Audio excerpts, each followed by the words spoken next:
오늘은 시편 90편 12절로 16절 말씀을 가지고 우리 날 계수함을 가르치소서 이와 같은 제목으로 함께 말씀의 은혜를 나누기 원합니다. 제목을 한번 따라해 주시기 바랍니다. 우리 날 계수함을 가르치소서. 우리 날 계수함을 가르치소서.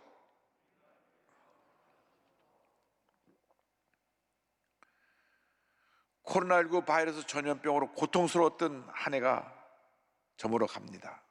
지금까지 그 누구도 평생 경험해 보지 못했던 참 힘들고 어렵고 고통스러운 시간을 보냈습니다. 그럼에도 불구하고 주님께서 우리를 돌봐주시고 여기까지 인도해 주신 은혜에 대해서 우리는 넘치는 감사로 나가야 합니다. 무엇보다도 나 같은 죄인이 구원받아 하나님 자녀가 된 이 놀라운 사실에 대해서 한평생 우리는 주님 앞에 감사를 멈추지 아니해야 될 것입니다. 나 같은 죄인을 살려주시고 예수 믿고 구원받아 주님의 은혜 가운데 살게 하여 주시고 모든 인생의 고비고비 어려운 시간을 믿음으로 이겨나가게 하시며 가장 힘들었던 2020년 코로나19 바이러스가 창궐한 이 어려운 시대에서 주님의 은혜 가운데 한 해를 잘 보낼 수 있게 해주신 은혜를 감사하고 또 감사하고 또 감사합니다. 여튼 감사가 주 앞에 드려지게 되기를 주님의 이름으로 축원합니다. 모세는 시편 90편에서 인생의 덧없음과 그 유하는 모습에 대해서 그리고 하나님의 영원성에 대해서 말씀하고 있습니다. 90편 12절을 보면 모세는 이렇게 기도합니다. 지혜로운 마음을 얻게 하소서. 먼저 지혜로운 마음을 얻게 하소서. 그의 기도를 살펴봅니다. 90편 12절입니다. 우리에게 우리날 계수함을 가르치사 지혜로운 마음을 얻게 하소서. 모세가 기도합니다. 지혜를 주셔서 날 세는 법을 가르쳐 주시옵소서. 주님이 지혜를 주므로 말미암아 한 번뿐인 이 세상을 살아갈 때 어떻게 내가 이 시간을 잘 활용하고 내게 주신 날들을 주님 눈에 가운데 살아갈 수 있는지 깨닫게 하시고 가르쳐 주시옵소서. 하나님 앞에 기도하고 있는 것입니다. 시간은 한번 흘러가면 다시 되돌아오지 않습니다. 영원한 과거 속으로 사라져버리는 것입니다. 그러므로 절대 시간을 헛되이 낭비하지 말고 분초를 아껴서 매 순간 우리 주님이 기뻐하시는 삶을 살아가는 우리 모두가 되어야 합니다. 사도 바울이 에베소 교회에 이렇게 권면합니다. 에베소서 5장 15절 16절 보니까 이와 같이 말씀합니다. 그런즉 너희가 어떻게 행할지를 자세히 주의하여 지혜 없는 자 같이 하지 말고 오직 지혜 있는 자 같이 하여 세월을 아끼라. 때가 악하니라. 지혜로운 자가 되어서 세월을 아끼라. 시간을 잘 활용하라. 너에게 주신 그 기회를 잘 포착해서 주님의 뜻을 이뤄나가라고 말씀합니다. 무엇보다도 우리가 이 세상 살아가는 동안 제한된 시간 속에서 삶의 우선순위를 바로 해야 되는 것입니다. 예수께서 마태복음 6장 33절에 이와 같이 말씀하셨습니다. 그런즉 너희는 먼저 그의 나라와 그의 의를 구하라. 그리하면 이 모든 것을 너에게 더하시리라. 우리에게 하루 24시간 1년 365일이라고 딱 정해준 제한된 시간 속에서 먼저 그의 나라와 그의 의를 구하면서 시간을 잘 활용해서 맡긴 사명을 감당하는 우리 모두가 되어야 하는 것입니다. 그래서 우리 일생이 사도 바울의 마지막 고백과 같이 되기를 간절히 소원합니다. 그가 순교당하기 전에 마지막으로 남긴 그 편지 디모데후서 4장 7절 8절에 이와 같이 말씀했습니다. 나의 선한 싸움을 싸우고 나의 달려갈 길을 마치고 믿음을 지켰으니 이제 후로는 나를 위하여 의의 면류관이 예비되었으므로 주 곧 의로우신 재판장이 그날에 내게 주실 것이며 내게만 아니라 주의 나타나심을 사모하는 모든 자에게도니라. 나는 선한 싸움을 싸우고 달려갈 길을 마치고 믿음을 지켰습니다. 이렇게 사도 바울같이 고백할 수 있게 되기를 바랍니다. 주님 앞에서 최선을 다하는 삶을 살아가는 여러분 모두가 되십시오. 믿음을 지키고 달려가기를 다 달려갈 때 주님께서 저 종착역에서 박수를 치시며 기다리고 계시다가 우리를 품에 안아주시고 잘하였도다 착하고 충성된 종아 칭찬해 주실 것입니다. 이렇게 우리가 믿음의 경주를 해나가십시다. 지나가는 과거의 모든 상처, 절망, 염려, 근심, 걱정은 다 떠내려보내고 우리 앞에 놓여진 축복의 내를 바라보며 믿음의 경주를 해나가는 여러분 되기를 주님의 이름으로 축원합니다.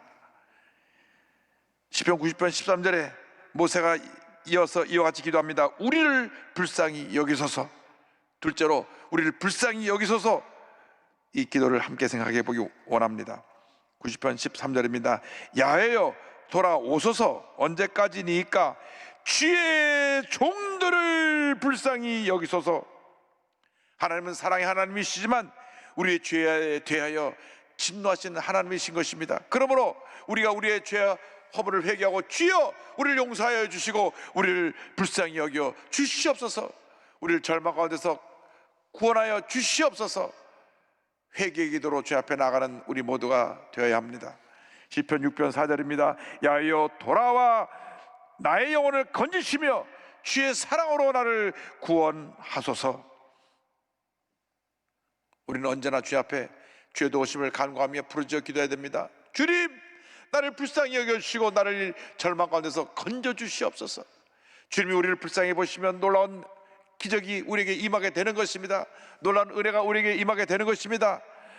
나면서부터 앞을 보지 못하고 태어나서 구걸하며 살아야만 했던 시각장애인 바디메오라는 사람의 이야기가 성경에 나옵니다. 그는 날 때부터 보지 못했기 때문에 시각장애인으로 절망 가운데 태어나 절망 가운데 살면서 하루하루 구걸하는 인생을 살았습니다. 그런데 어느 날 사람들이 웅성거리는 소리가 들리더니 예수님이 지나간다는 그런 소리가 들려왔습니다. 그가 구걸하면서 들은 얘기로는 예수님이 모든 병을 고치시는 위대한 메시아라고 하는 이야기를 들었기 때문에 그 얘기를 듣고 바디메오가 부르짖어 예수님께 외쳤습니다. 마가복음 10장 47절입니다. 나사렛 예수시란 말을 듣고 소리질러 이르되 다윗의 자손 예수여 나를 불쌍히 여기소서 하거늘. 그가 간절히 부르짖어 외칩니다. 다윗의 자손 예수여 나를 불쌍히 여기소서. 얼마나 크게 소리를 쳤든지 예수님 주변에 있던 많은 사람들이 꾸짖었다 그랬습니다. 시끄럽다, 조용히 해라, 거짓 주제에 맹주제 왜 소리를 지르고 난리냐. 그런데 바디메오는 개의치 아니하고 더 크게 소리를 질렀습니다. 마가복음 10장 48절은 설명합니다. 많은 사람이 꾸짖어 잠잠하되 그가 더욱 크게 소리질러 이르되 다윗의 자손이여 나를 불쌍히 여기소서 하는지라.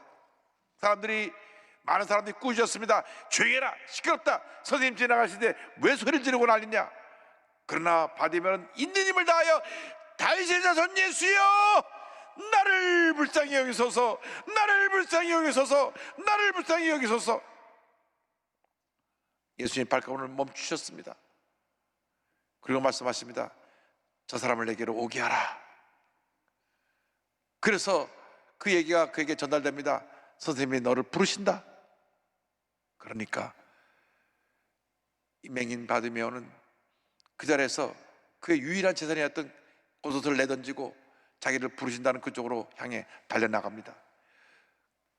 그의 겉옷은 잠잘 때는 이불이 되고 구걸할 때는 담요가 방석이 되고 또 추울 때 외투가 되고 비 올 때는 우비가 되는 가장 귀한 재산이었고 전 재산이었는데 예수님이 부르신다고 하니까 그 겉옷을 내던져 버린 것입니다. 예수를 만나는 그 순간 우리 삶에 있던 모든 가난과 저주와 절망의 겉옷을 내 던져버려야 되는 것입니다. 내 던져버리고 예수님 향해 달려나갔습니다.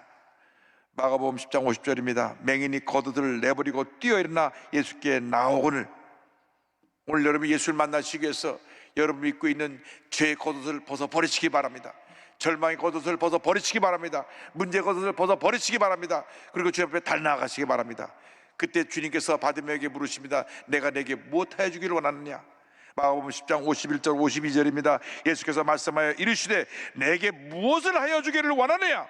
맹인이 이르되 선생님이여 보기를 원하나이다. 예수께서 이르시되 가라 내 믿음이 너를 구원하느니라 하시니 그가 곧 보게 되어 예수를 길에서 따르니라. 주여 보기를 원하나이다. 내 믿음이 너를 구원하느니라. 내 믿음이 너를 구원하였다. 그 순간 눈이 뜨여지게 되고 그가 하나님을 찬양하며 예수님을 뒤따르게 되었습니다. 예수님 불쌍히 보시는 그 순간 눈을 뜨게 된 것입니다. 주님이 불쌍히 보시기만 하면 모든 문제가 해결되는 것입니다.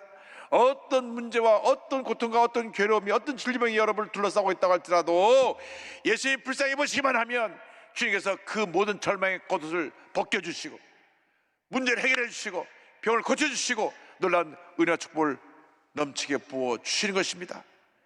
주님 앞에 여러분 부르짖어야 됩니다. 여러분 있는 그곳에서 주여 나를 불쌍히 여겨 주옵소서.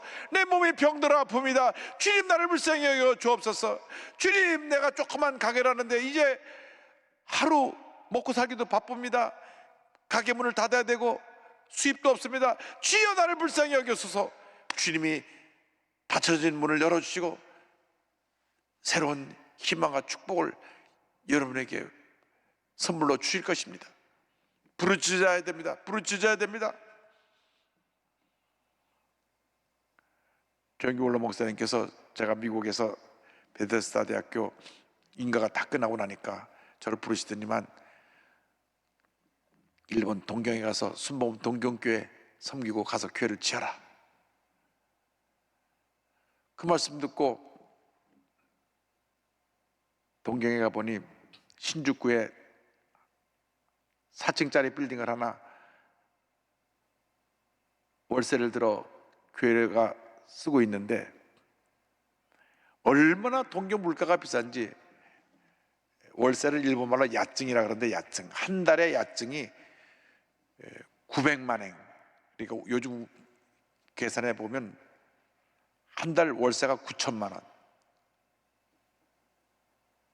1년 월세가 아니라 한 달 월세가 9천만 원이고요. 보증금이 1억 엔. 보증금 10억 원에다가 월세 9천만 원이에요. 그 4층 건물 하나를 빌려 쓰는데 그렇습니다. 그러니까 1년에 월세만 9억 8천만 원. 10억 가까운 돈이 월세로만 나가는 거예요. 그리고 동경교회에 그렇게 뭐 큰 부자들이 없었습니다. 다들 힘들게 살면서도 uk합을 깨뜨려 헌금한 분들이 그 교회를 이루어서 교회가 날마다 부흥했는데 교회를 지을 엄두가 나지 않았습니다. 그래서 주님 앞에 엎드려 기도하는데 주님께서 말씀하시기를 나를 불쌍히 여겨 주옵소서 기도하라. 그래서 그때부터 주님 앞에 기도만 하면 두 손을 들고 주여 나를 불쌍히 여겨 주옵소서, 주여 나를 불쌍히 여겨 주옵소서 눈물로 기도했습니다. 모든 성도들이 예배 때마다 다 눈물의 기도를 드렸습니다. 특별히 금요일 날은 그냥 밤새 울었습니다. 예배가 마치는 그 시간까지 거의 자정이 되는 시간까지 성도들이 와서 울고 또 울었습니다. 모든 장의자에 이 크레스 티슈 박스가 2박스 있어서 성도들이 막 얼마나 많은 눈물을 흘리는지 한 통을 다 뽑아서 눈물로 닦고 간 사람도 있습니다. 그때 기도는 하나였습니다. 주여 우리를 불쌍히 여겨 주옵소서, 주여 나를 불쌍히 여겨 주옵소서. 예수様私を憐れんでください、憐れんでください. 눈물로 기도하고 또 기도했습니다. 기도하고 또 기도하고 또 기도했더니 주님이 불쌍히 보셔서 교회 낙골당부터 먼저 구하게 해주시고 금요 철야 때 헌금으로 주일날 헌금과 합쳐서 450명이 들어가는 낙골당을 준비하고 난 다음 하나님이 기적적으로 8층 건물 하나 주셔서 건물을 다 수리하고 15억엔 150억 들여서 세성전에 들어가게 됐습니다. 모든 것이 주님의 은혜입니다. 모든 것이 주님의 은혜입니다. 언제 그 기적이 일어났느냐? 주여 불쌍히 여겨 주옵소서. 울고 또 오니까 주님께서 우리의 눈물을 닦아주시고 우리의 모든 절망의 겉옷을 벗겨주시고 아름답고 훌륭한 성전을 우리에게 선물로 주셔서 우리가 거기서 기쁨과 감사함으로 주 앞에 예배를 드렸던 것입니다. 여러분, 눈물의 기도가 기적을 가져오는 것입니다. 주님이 우리를 불쌍히 보시기 때문에 그 놀라운 일을 행하시는 것입니다. 그래서 우리가 주 앞에 엎드려 기도할 때마다 주님 나를 불쌍히 여겨 주옵소서, 나를 불쌍히 여겨 주옵소서 간절히 기도만 하면 놀라운 기적이 여러분에게 임하게 될 것입니다. 90편 14절에 모세가 또 이와 같이 기도합니다. 우리를 즐겁고 기쁘게 하소서. 세 번째로 우리가 함께 생각해야 될 내용은 우리를 즐겁고 기쁘게 하소서 하는 이 기도입니다. 14절입니다. 아침에 주의 인자하심이 우리를 만족하게 하사 우리를 일생 동안 즐겁고 기쁘게 하소서. 모세가 하나님께 기도합니다. 아침에 주님의 인자와 사랑으로 우리를 덮어주셔서 우리의 하루하루가 주님 안에서 즐겁고 기쁘게 하여 주시옵소서. 주님의 기쁨이 넘쳐나게 하여 주시옵소서. 시편 85편 7절입니다. 야훼여 주의 인자하심을 우리에게 보이시며 주의 구원을 우리에게 주소서. 매일 아침 주님 앞에 기도해야 됩니다. 주님, 내가 과거에는 절망과 고통과 괴로움 가운데 살았지만은 이제 내가 나의 모든 죄를 철저히 회개하고 주님 뜻대로 살기 원하오니 매일매일 주님이 주신 기쁨이, 사랑이, 은혜가 넘쳐나게 하여 주옵소서. 주여, 나의 고난의 날들이 변하여 이제 기쁨과 감사의 날들이 되게 하여 주시옵소서. 시편 90편 15절에 이와 같이 모세가 기도합니다. 우리를 괴롭게 하신 날수대로와 우리가 화를 당한 연수대로 우리를 기쁘게 하소서. 기쁘게 하소서. 지금까지 여러분께서 눈물의 골짜기를 지나왔습니까? 그 눈물의 날들이 변하여 주님이신 기쁨의 날들이, 즐거움의 날들이 되게 하여 주시옵소서. 기도하는 여러분들에게 바랍니다. 주님께서 주님 앞에 여러분이 그렇게 변화된 모습으로 서 기도하면 슬픔의 날들만큼 기쁨의 날들로 넘치게 채워주실 것입니다. 90편 16절에 이와 같이 기도합니다. 주께서 행하신 일을 주의 종들에게 나타내시며 주의 영광을 그들의 자손에게 나타내소서.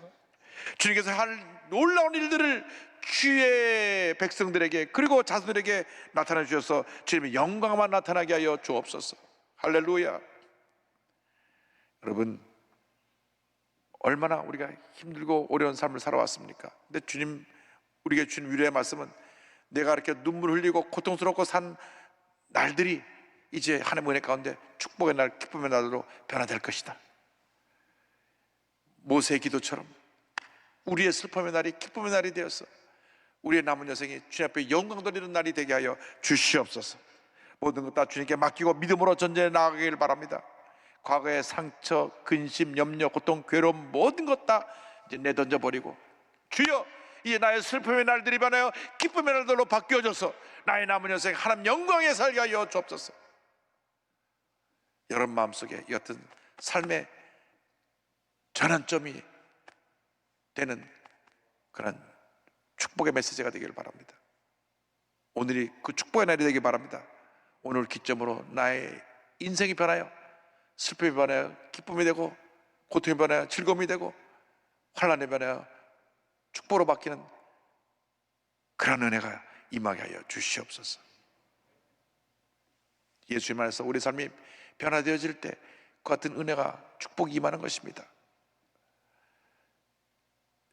온 세계에서 가장 많이 불려지는 찬송이 믿는 사람이나 믿지 않은 사람이나 그것이 바로 어메이징 그레이스, 나 같은 죄인 살리신 님입니다. 이것은 존 뉴턴이라고 하는 한 노예선 선장이 회개하고 난 다음 자기의 자전적 고백인 그러한 시를 찬송으로 만든 것입니다.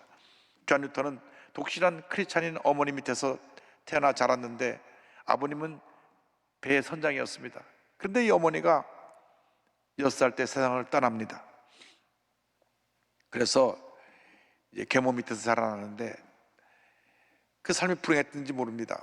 왜냐하면 젊었을 때 굉장히 방탕한 삶을 살았고 벌써 20살 때부터 이미 노예 매매에 종사하기 시작하고 나서 그 다음에 노예선의 소유주의자 선장이 되어서 아프리카 가서 노예를 붙잡아다가 영국 시장에 파는 아주 포악한 사람이 되었습니다. 얼마나 남하고 거칠었는지 이 노예들을 짐승처럼 다뤘습니다.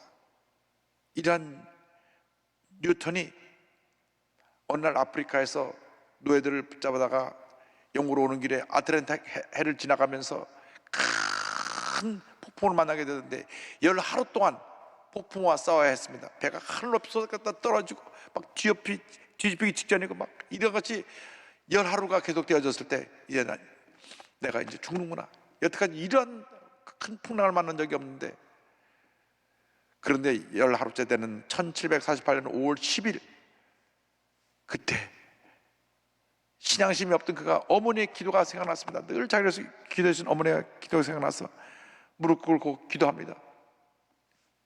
주님, 나에게 자비를 베풀어 주옵소서, 나를 궁일히 여겨 주옵소서 하는데 갑자기 성령의 은혜가 임해가지고 그가 지가 지은 죄가 쫙 파노라마처럼 지나가면서 그가 주 앞에 통곡하며 회개 눈물을 흘리는데 울고 또 울고 또 옵니다.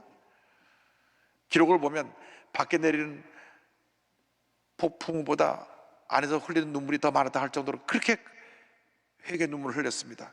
그런데요, 놀랍게도 그 기도가 끝났을 때쯤 풍랑이 잠잠해졌습니다. 그 순간이 그의 삶의 전환점, 터닝 포인트가 된 것입니다. 그는 노예선 선장으로서의 그 일을 접고 주의 종의 길을 가서 목사가 되었습니다. 목사가 될 때도 그 과거가 너무 험하고 거칠었던 인생이었기 때문에 목사 임직을 거절해서 다른 곳에 가서 목사 임직을 받아야만 했던 그런 기록이 있습니다. 그러나 그가 목사 된 이후 노예 폐지 운동에 앞장서고 아주 큰 영향을 끼친 그러한 인물이 됐습니다. 82세를 사는 동안 하나님에 감격하며 살았습니다. 한때 하나님을 잃어버린 자였으나 놀라운 쪽으로 하나님의 사람이 되었던 그는 생애 말년 2, 3년 동안 시력을 상실한 채 그가 인생을 마무리하게 되었는데, 그는 쇠약한 몸으로 친구들에게 이와 같이 고백했습니다. 나의 기억은 점점 사라져 갑니다. 그러나 두 가지만은 기억합니다. 하나는 내가 엄청난 죄인이었다는 것이고, 다른 하나는 그리스도는 위대한 구세주라는 것입니다. 1807년 12월 21일 런던에서 그는 하나님의 품에 안겼습니다.